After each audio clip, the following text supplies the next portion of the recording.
എന്നും വിചാരിക്കുന്ന കാര്യം കുളിക്കുന്നതിന് തൊട്ട് മുമ്പ് വിഗ് ഊരി വെക്കണം. ആ കാര്യം മറന്നു പോകും. അതുകൊണ്ടൊരു ഗുണമുണ്ട്, എന്റെ തല നനഞ്ഞൊരിക്കലും എനിക്ക് പനി വരത്തില്ല. തല നനയുന്നില്ലല്ലോ. പ്രഭു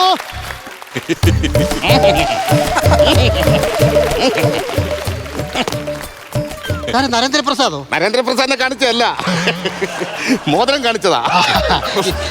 ഇന്ന് ഏതാ ദിവസം? ഇന്ന് ശനിയാഴ്ച. ശനിയാഴ്ച വെള്ളി മതി. ശനിയാഴ്ച വെള്ളി മതിയോ? ശനിയാഴ്ച ആയിപ്പോയില്ലേ, ഇനി വേണം ഞായറാക്കി തരാം നാളെ അല്ലേ? അതല്ല, ഈ ശനിയാഴ്ച ഇടേണ്ട ആഭരണമാണ് വെള്ളി ആഭരണം. ഓ, നിന്റെ വരവ് കണ്ടാൽ ഓർക്കും നീയാണ് ഇവിടുത്തെ മുതലാളിയെന്ന്. നിന്റെ അച്ഛനോടും എന്റെ അച്ഛനോടും എനിക്ക് ഏറ്റവും തീരാത്തൊരു പക എന്താണെന്നറിയാവോ? മുതലാളിയായി എനിക്ക് ദാസൻ എന്ന് പേരും തൊഴിലാളിയായി നിനക്ക് പ്രഭു എന്ന് പേരും. ഇതാരാ നിനക്ക് ഈ പേരിട്ടെ? എന്റെ അച്ഛനാ എനിക്ക് പേരിട്ടത്. ആന്നില്ലയോ? അച്ഛനാരായിരുന്നു? എന്റെ അച്ഛൻ എന്ന് പറഞ്ഞാൽ ഭയങ്കരമായ ശിവാജി ഗണേശൻ ഭ്രാന്തനായിരുന്നു. ഭ്രാന്തനായിരുന്നോ? അതെ, ശിവാജി ഗണേശൻ അറിയോ? പിന്നെ ശിവാജി ഗണേശൻ എനിക്കറിയാം. പിന്നെ പണ്ട് നമ്മളോടെ ഈ പന്തലമണിക്ക് വരുന്ന രണ്ട് പിള്ളേരാ ശിവാജിയും ഗണേശനും. അയ്യോ, രണ്ട് ശിവാജി ഗണേശനും അല്ല. ശിവാജി ഗണേശൻ വലിയ നടൻ, വന്നതും വരാമലും പോകതും പോകാമലും നീ മാമനാ മച്ചാനാ മാനം കിട്ടമണി അങ്ങനെയൊക്കെ പറയുന്ന ശിവാജി ഗണേശനില്ലേ? ഇത് അച്ഛന് ഭ്രാന്ത് മാത്രമല്ലല്ലോ. അതല്ലെന്ന്, അങ്ങനെയുള്ള ശിവാജി ഗണേശന്റെ വലിയൊരു ഫാൻ ആയിരുന്നു ഞങ്ങളുടെ അച്ഛൻ. അതിന് നിനക്കെന്തിനാ പ്രഭു എന്ന് പേരിട്ടെ? ശിവാജി ഗണേശൻ എന്ത് ചെയ്താലും അതുപോലെ ഞങ്ങളുടെ അച്ഛനും ചെയ്യും. ശിവാജി ഗണേശൻ മോന് പ്രഭു എന്ന് പേരിട്ടു. അപ്പൊ ഞാനും പ്രഭു. ഓ, അത് ശരി. അതാ പ്രശ്നമല്ലേ? പ്രിയമുള്ളവരെ, நான் உங்க பிரபு பேசுறேன். என்னுடைய நீண்ட நாள் ஆசை ஒரு மலையாள படத்தில் நடக்கணும்னு. அந்த ஆசை காலாப்பாணி பழம் மூலமா நிறைவேற்றிருச்சு. ആരായിരുന്നു? പ്രഭു. എടാ, അത് സിനിമാതരം പ്രഭു, നീ വേലക്കാരൻ പ്രഭു. ഇന്നത്തെ ദിവസത്തിന്റെ പ്രത്യേകത എന്താ നിനക്കറിയാമല്ലോ? ഇന്നത്തെ ദിവസത്തിന്റെ പ്രത്യേകത എന്താണ്? ഇന്നത്തെ ദിവസത്തിന്റെ പ്രത്യേകത എന്താന്ന് വെച്ചാൽ നാളെ എന്റെ അച്ഛന്റെ 16ാമത്തെ ചരമ വാർഷികമാണ്. ഇന്നത്തെ ദിവസത്തിന്റെ പ്രത്യേകത എന്ന് പറഞ്ഞാൽ നാളത്തെ ദിവസത്തിന്റെ പ്രത്യേകതയാണോ പറയുന്നത്? ഓടുന്ന പട്ടിക്ക് ഒരു മുഴ മുമ്പ് എന്നാ ഞാൻ അഡ്വാൻസ് ആയിട്ട് പറഞ്ഞതേ ഉള്ളൂ. അഡ്വാൻസ് ആയിട്ട് ഞാൻ ഇച്ചിരി ശമ്പളം ചോദിച്ചു കഴിഞ്ഞാൽ തരത്തില്ല. അഡ്വാൻസ് ആയിട്ട് പറയാൻ മാത്രമേ നിങ്ങൾക്ക് അറിയാത്തുള്ളൂ. അതല്ല, അത് പോട്ടെ. നിങ്ങളുടെ ഈ അച്ഛനപ്പൂപ്പന്മാരായിട്ട് ഭയങ്കര ഇതാണ് മലയാളി. ഞങ്ങളുടെ അച്ഛനപ്പൂപ്പന്മാരെന്ന് പറഞ്ഞാൽ ഞങ്ങളുടെ അപ്പൂപ്പൻ ഇവിടെ കുടിയേറി പാർത്ത. കുടിയേറി പാർത്ത ഇവിടെ മൊത്തം വെട്ടിപ്പിടിച്ച പുള്ളിയായിരുന്നില്ലേ? അല്ല, ഈ നാട്ടിൽ ഭയങ്കരമായിട്ട് വാറ്റുകാരം കിട്ടുമായിരുന്നു. അങ്ങനെ അച്ഛൻ ഇവിടെ വന്ന് കുടി അങ്ങ് ഏറി, എന്നിട്ട് ഇവിടെ അങ്ങ് പാർത്ത് കുടികളൊപ്പം അവകാശമായി. അപ്പൊ ഇവിടെ പട്ടയമൊക്കെ കിട്ടി? ഇല്ല, കുടി കിടന്ന ഇവിടെ കുടിച്ച് കിടന്നിട്ട് ഈ അവകാശം അങ്ങ് എടുത്ത് ഈ വസ്തുവിന്റെ അങ്ങനെ വീട് വെച്ചു. പക്ഷെ എന്റെ അച്ഛനെ നല്ല വൃത്തിയായിട്ട് പഠിപ്പിച്ച് വലുതാക്കി അപ്പൂപ്പൻ. പിന്നെ എന്റെ അച്ഛൻ പോലീസ് സ്റ്റേഷനിൽ SI അല്ലായിരുന്നു. ഓ, ഞങ്ങളുടെ അടുത്തൊക്കെ തേയിലത്തോട്ടത്തിൽ SI ആയിട്ട് ജോലി കിട്ടുന്നത്. അതല്ലെന്ന്, എന്റെ അച്ഛൻ SI എന്ന് പറഞ്ഞ കില്ലാടി SI ആയിരുന്നു. ഭയങ്കര ആകാരം. അത് നിങ്ങളെ തീറ്റി കണ്ടാലേ അറിയാം ഭയങ്കര ആഹാരമായിരിക്കും. ആഹാരമല്ലെന്ന്, ആഹാര വടിവ് ഭയങ്കര 6 അടി പൊക്കം, അതിനൊത്ത വണ്ണം. അച്ഛന് SI ആയിട്ടിരുന്നപ്പോഴേ ഒരു ദിവസം കവല 2 ചട്ടമ്പിമാരുന്ന് അടിയടിവായിരുന്നു. അച്ഛൻ ഇങ്ങോട്ട് ഇറങ്ങി വന്ന് അന്ന് ലാത്തിയുടെ ലാത്തി അന്തി ഭയങ്കര ലാത്തിയടി എന്ന് പറഞ്ഞാൽ ഭയങ്കര വിഷയമാണ്. ഇപ്പോഴും നിങ്ങൾക്ക് നല്ല ലാത്തിയടി നല്ല ഈ പോലീസിന്റെ ലാത്തിയടി. അച്ഛന് പ്രത്യേക ഒരു ശൈലിയുണ്ട് ലാത്തി എറിയുന്നത്. അച്ഛൻ ഇങ്ങോട്ട് പുറത്തോട്ട് ഇറങ്ങിയിട്ട് വടി ഇങ്ങോട്ട് കറക്കി ഒരൊറ്റ ഏറ. വൈകിട്ട് 8 മണിയായപ്പോ ഇവരെല്ലാം പിടിച്ചോണ്ട് സ്റ്റേഷനിൽ കൊണ്ടുവന്നു. അപ്പൊ എത്ര മണിക്കായി പിടിക്കാൻ പോയത്? രാവിലെ 9:30. അപ്പൊ 8 മണിക്കായപ്പോ രാത്രി പിടിക്കാൻ അവിടെ കൊണ്ടുവന്നു തിരിച്ചു കൊണ്ടുവന്നു. അച്ഛൻ ഈ ലാത്തി എറിഞ്ഞപ്പോ ഉന്നം തെറ്റി ഒരു കുത്തിക്കാട്ടി പോയി വീണ്. അപ്പൊ ഈ ലാത്തി ഇല്ല, തിരിച്ച് സ്റ്റേഷനിൽ ചെല്ലാനൊക്കത്തില്ലല്ലോ, പണിഷ്മെന്റാ. അപ്പൊ ഈ അച്ഛൻ നോക്കിയിട്ട് കാണുന്നില്ല. ലാസ്റ്റ് ഈ വില്ലന്മാരെ മല്ലന്മാരെ എല്ലാം കൂട്ടി ആ കാട്ടിപ്പോയി കുത്തിക്കാട്ടിപ്പോയി കണ്ടുപിടിച്ച് ലാത്തി കിട്ടിയപ്പോഴേ 7:30 അങ്ങനെ അവര് അവിടെ വന്ന് 8 മണിയാകുമ്പോൾ വന്നു. ഈ കുറ്റിക്കാട്ടിന്റെ കാര്യം പറഞ്ഞപ്പോഴാ ഞങ്ങളുടെ അച്ഛനാണെങ്കിൽ പണ്ട് ഭയങ്കര കടല കച്ചവടമായിരുന്നല്ലോ. കടല വറുത്തിട്ട് ഉത്സവപ്പറമ്പിൽ കൊണ്ടുപോയി കച്ചവടം, കപ്പലണ്ടി കച്ചവടം. ഞങ്ങളുടെ ഇത് കപ്പലണ്ടി കച്ചവടത്തിന് ഉത്സവപ്പറമ്പിൽ ഞങ്ങളുടെ അച്ഛന് പോകാനുള്ള ഒരു കാരണമുണ്ട്. ഞങ്ങളുടെ അച്ഛന് ഭയങ്കര ആനപ്രേമമുണ്ട് കേട്ടോ. ഓ, നിന്റെ അച്ഛനെ സമ്മതിക്കണം കേട്ടോ. ആനയൊക്കെ പോയി പ്രേമിക്കാന്ന് പറഞ്ഞാൽ അങ്ങനെ ഉത്സവപ്പറമ്പിൽ ഇങ്ങനെ കടലിൽ ടണ്ടെന്നും പഠിച്ചോണ്ട് ഇങ്ങനെ ഞങ്ങളുടെ അച്ഛൻ ഇങ്ങനെ കച്ചവടം ചെയ്തോണ്ടിരിക്കുകയാണ്. അപ്പോൾ കുറെ ആൾക്കാർ ആന വരണ്ടേ എന്ന് പറഞ്ഞിട്ട് ഓടി. പുള്ളിക്കാരൻ വിചാരിച്ച ആന വരണ്ടേ എന്നറിഞ്ഞിട്ട് ചോദിക്കുകയാണ്. പുള്ളിക്കാരൻ പറഞ്ഞു ആന വരണ്ടേ, ഒരു ഉത്സവം ആകുമ്പോ ആന വരണം എന്നൊക്കെ പറഞ്ഞ് നെഞ്ചും പിരിച്ചോണ്ട് നിന്നു. ആന വന്നു.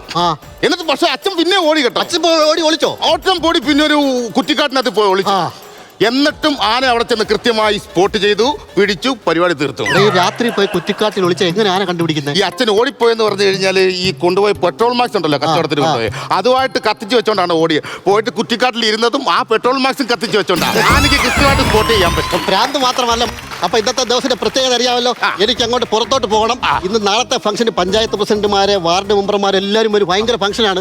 എന്റെ ആ കിടിലം ഉടുപ്പ് നീ തേച്ച് വെച്ചിട്ടുണ്ടല്ലോ. ഉടുപ്പ് ഞാൻ കൃത്യമായിട്ട് തേച്ച് വെച്ചിട്ടുണ്ട്. പക്ഷെ നിന്നെ എനിക്ക് വിശ്വാസമില്ല. നീ തേക്കുമെന്ന് പറഞ്ഞിട്ട് ആ ഉടുപ്പ് തേക്കുന്നത് ഇട്ട് കഴിയുമ്പോൾ തീപ്പെട്ടിക്കകത്ത് ചുരുട്ടി വെച്ച പോലെ ഇരിക്കും. എന്റെ പൊന്നു മുതലാളി, ഞാൻ അത് കൃത്യമായിട്ട് തേച്ച് വെച്ചിട്ടുണ്ട്. നിങ്ങൾ ചെന്ന് എടുത്തു നോക്കി കഴിഞ്ഞാൽ അതിനകത്തുള്ള കൃത്യമായ തെളിവുണ്ട്. ഉണ്ടല്ലോ. ഉണ്ട്.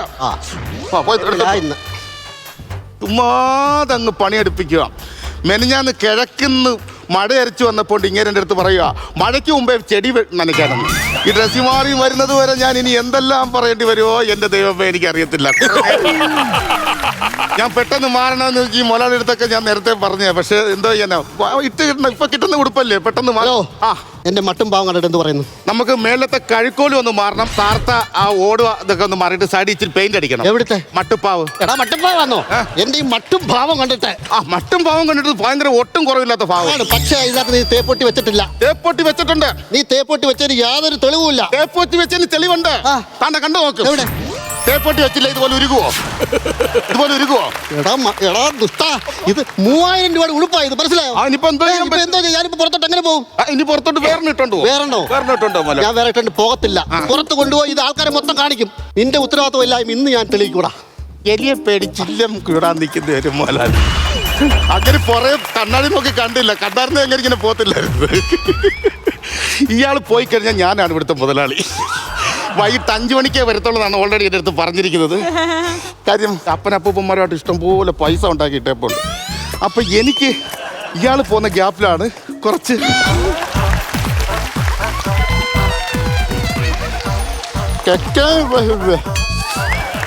ഇല്ലാത്ത പൈസ കൊടുത്ത് കൂടുതൽ പൈസ കൊടുത്തിട്ട് എന്തിനാ ഈ മോലാളിമാർ ഈ സാധനമൊക്കെ മേടിച്ച് കെട്ടുന്നത്?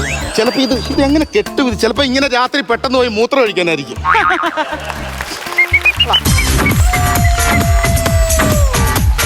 നമസ്കാരം സാർ. നമസ്കാരം. ഞാൻ സഹകരണ വകുപ്പിൽ നിന്നാ. അയ്യോ, ഇതിനൊക്കെ ഇപ്പം വകുപ്പുണ്ടോ? പിന്നെ സാറാണോ ഇവിടുത്തെ മുതലാളി? ഞാൻ മനസ്സിലായില്ലേ, എന്തെങ്കിലും സംശയം ഉണ്ടോ? ഞാനാണ് ഇവിടുത്തെ മുതലാളി. ആണോ? ഞാനാണ് ഇവിടുത്തെ മുതലാളി. ഞാന് ഈ സാമ്പത്തിക സെൻസസ് എടുക്കാനായിട്ട് വന്നതാണേ. സാമ്പത്തികം ഉണ്ടാക്കാനുള്ള ഒരു സെൻസും ഇല്ലാത്തതിന്റെ അടുത്ത് വന്നിട്ട് സാമ്പത്തിക.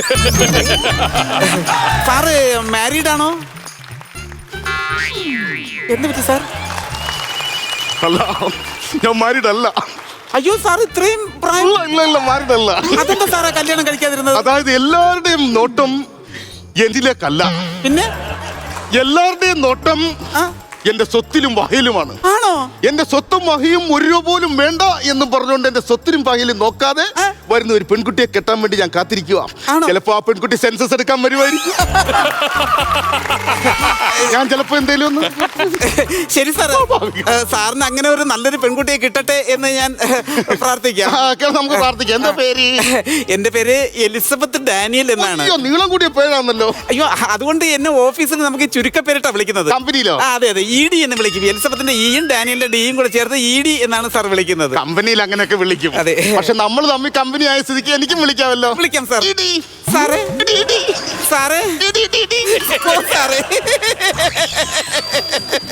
ഈ സാറിന്റെ ഒരു കാര്യം. അപ്പൊ സാർ എനിക്ക് കുറച്ച് വിവരങ്ങൾ അറിയാനുണ്ട്. എനിക്ക് നല്ല വിവരമുള്ള ആളാണ്. അതല്ല സാർ, ഇവിടെ സ്ഥിരതാമസമാക്കിയിട്ട് എത്ര നാളായി? മൊത്തോടെ കൂടി നോക്കിയാൽ 6 മാസമായി. 6 മാസമായി? അത് ശരി. അപ്പൊ സാർ അതിനു മുമ്പ് എവിടെയായിരുന്നു? അതിനു മുമ്പ് ഒരു വക്കീലിന്റെ കൂടെ ആയിരുന്നു. ആ വൃത്തികെട്ടവൻ എന്നെ കോട്ടൂരി അടിച്ചോണ്ടിരുന്നത്. അല്ല, വക്കീലിന്റെ കയ്യിൽ നിന്നും ഞാൻ വലിയൊരു മണിമാളിക മേടിച്ചു. ഒരു കോട്ട പോലൊരു വീടായിരുന്നു പറയും. അത്രയും വലിയ വീടാണ്? അതെ അതെ അതെ. അത് ശരി. പിന്നെ സാർ അവിടെ നിന്ന് ഇങ്ങോട്ട് വരാൻ കാരണം? അവിടെ ഇങ്ങോട്ട് മാറി എന്ന് പറഞ്ഞാൽ നമ്മള് ഈ കാറൊക്കെ വരുമ്പോ സെക്യൂരിറ്റി ഗേറ്റ് തുറന്നില്ലെങ്കിൽ ബെൽറ്റിനടിക്കും അവിടെ. ഇത് കണ്ടോ, കയ്യിലൊക്കെ വന്ന് കൊള്ളും. അയ്യോ, അപ്പൊ സാറ് സെക്യൂരിറ്റി ആയിരുന്നു? അല്ലല്ല, ഞാൻ അടിക്കേണ്ടി വരുന്ന മുതലാളിയാണല്ലോ. വലിയ നീളമുള്ള 5-6 മീറ്റർ നീളമുള്ള ഈ ബെൽറ്റും കൊണ്ട് അടിക്കുമ്പോഴത്തേക്ക് ഇങ്ങനെ കറങ്ങി വന്നിട്ട് കൈ കൊള്ളും. എനിക്ക് ആ വേദന സഹിക്കാൻ പറ്റാതെങ്കിൽ പോകും. പിന്നെ സാർ, ഞാനൊന്ന് ചോദിച്ചോട്ടെ, ഇവിടെ സാറ് മാത്രമാണ് സാർ ഇവിടെ ഒറ്റയ്ക്കാണോ താമസിക്കുന്നത്? ഞാൻ ഒറ്റയ്ക്കാണ് താമസിക്കുന്നത്. പക്ഷേ എനിക്ക് ഇവിടെ ഒരു കക്ഷിയുണ്ട്. അതാര്? എനിക്കൊരു ദാസനുണ്ട്. ദാസനോ? ദാസൻ എന്ന് പറയുമ്പോ? ദാസൻ എന്ന് പറയുമ്പോ സെർവന്റ്. ഓ, സെർവന്റ്. പുള്ളി എവിടെ പോയിരിക്കാ? പുള്ളി പുറത്ത് പോയിരിക്കുക. താമസം ഉണ്ടോ? താമസം ഉണ്ടോന്നോ? അവനൊരു സ്ഥലത്ത് പോയി കഴിഞ്ഞാൽ തിരിച്ചു വരാൻ നമ്മളൊന്ന് വിളിച്ച് കുഴയും. അയ്യോ, അതല്ല, പുള്ളി ഇവിടെ താമസം ഉണ്ടോന്നാ ഞാൻ ചോദിച്ചത്. താമസിപ്പിക്കുന്നില്ല. ഞാൻ പുറത്ത് ഒരു ഹൗസ് ബോട്ടിലാണ് താമസിക്കുന്നത്.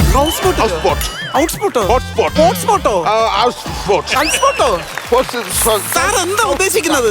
പുറത്തുള്ള ഒരു സ്ഥലത്തിന്റെ പേരെന്തോ? Out house. അവിടെയാണ് താമസിക്കുന്നത്. ഓ, അത് ശരി. അവിടെ. അതെ.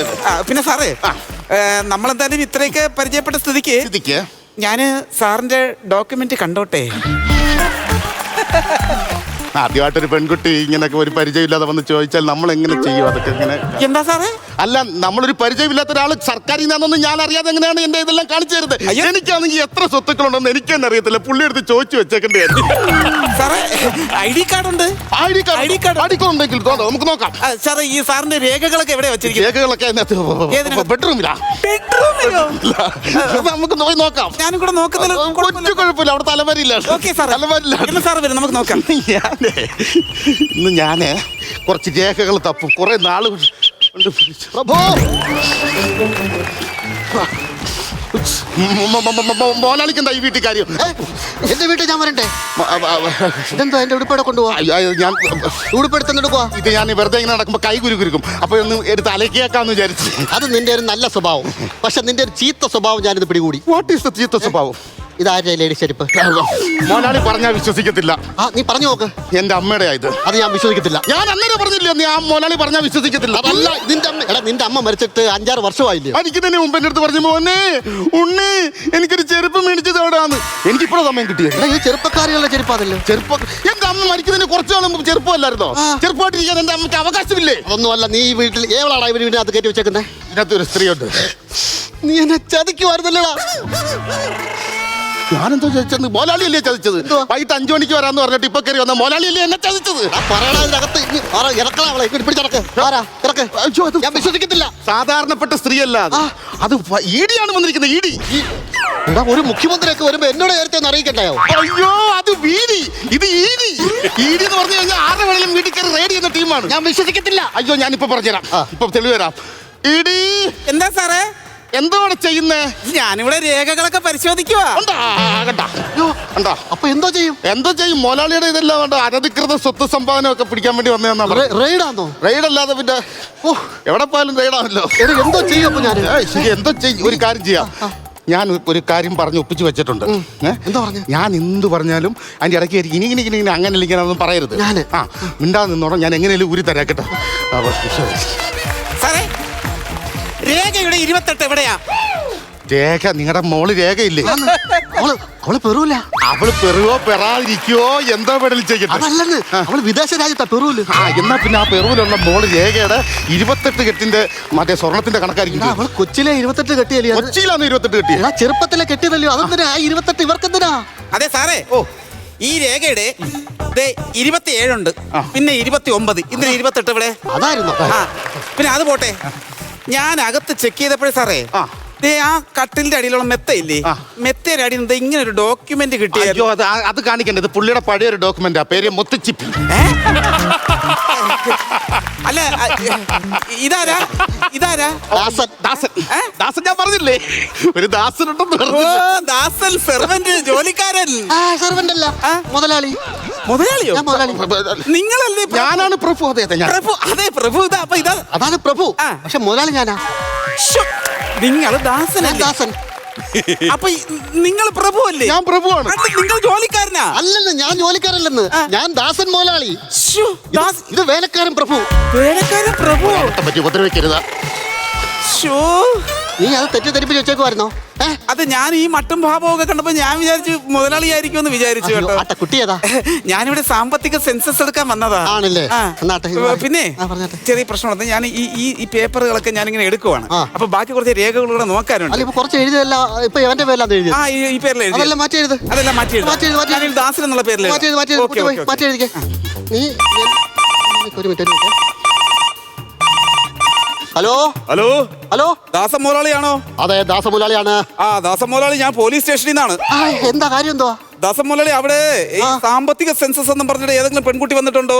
ഒരു പെൺകുട്ടി വന്നിട്ടുണ്ട്. എന്നാൽ അത് പെൺകുട്ടിയല്ല. പിന്നെ വീടുകൾ കണ്ടുപിടിച്ച് രാത്രി മോഷ്ടിക്കാൻ ഇറങ്ങുന്ന വലിയൊരു ശൃംഖലയിലെ വെറും ഒരു കണ്ണി മാത്രമാണ് അവൻ. അവനെ വിടരുത്. ഇല്ല, അവനെ എങ്ങനെയും തടഞ്ഞു വെച്ചോ. അപ്പോഴേക്കും ഞങ്ങൾ ജീപ്പുമായിട്ട് അങ്ങ് എത്താം. ഓക്കെ. മലയാളി ഈ കാര്യത്തിലെങ്കിലും നമ്മൾ ഒരുമിച്ച് നിൽക്കണം. നീ- അവന് വിടരുത്. ആ. എന്നെ അതുപോലെ അവൾ മോഹിപ്പിച്ചാൽ അവൻ മോഹിപ്പിച്ചതാ. സാറേ രേഖകളെല്ലാം എനിക്ക് കിട്ടിയിട്ടുണ്ട് കേട്ടോ. കിട്ടിയിട്ടുണ്ടല്ലയോ? കിട്ടിയിട്ടുണ്ട്. അപ്പൊ ഞാനൊരു കാര്യം ചെയ്യാം, ഞാനിത് ബാങ്കിൽ പോയി കൊടുത്തിട്ട് പിന്നെ സഹകരണ ബാങ്കിൽ നിന്ന് ഇങ്ങോട്ട് വിളിക്കും. എടി, ഞാൻ ഒരു കാര്യം പറയട്ടെ. ആ. നമ്മൾ ഇത്രയും കാര്യങ്ങൾ സംസാരിച്ച സ്ഥിതിക്ക് ഇത്രയും വലിയൊരു മനുഷ്യൻ നിങ്ങൾ പരിചയപ്പെട്ടു. അതെ. ആ മനുഷ്യന്റെ അനുഗ്രഹം മേടിച്ചിട്ട് പോകൂ. ഓയ്. അങ്ങനെയൊക്കെ ഉണ്ടോ? അങ്ങനെയൊക്കെ. എന്നാ പിന്നെ വലിയൊരു മഹാനല്ലേ, ഒരു കാശുകാരനെ. ഞാൻ അനുഗ്രഹം വാങ്ങിച്ചേക്കാം. അതെ, പേരെന്താ? എന്നെ അനുഗ്രഹിക്കണം. അയ്യോ. എടാ എടോ, അല്ലല്ല. ഇവിടെ വാടാ. ഞങ്ങളെ ഏമാത്തേന്ന് നിനച്ചറിയാ മുടിയാതെടാ മുടിയാതെ. ഇപ്പഴാടാ പ്രഭു ആയത്.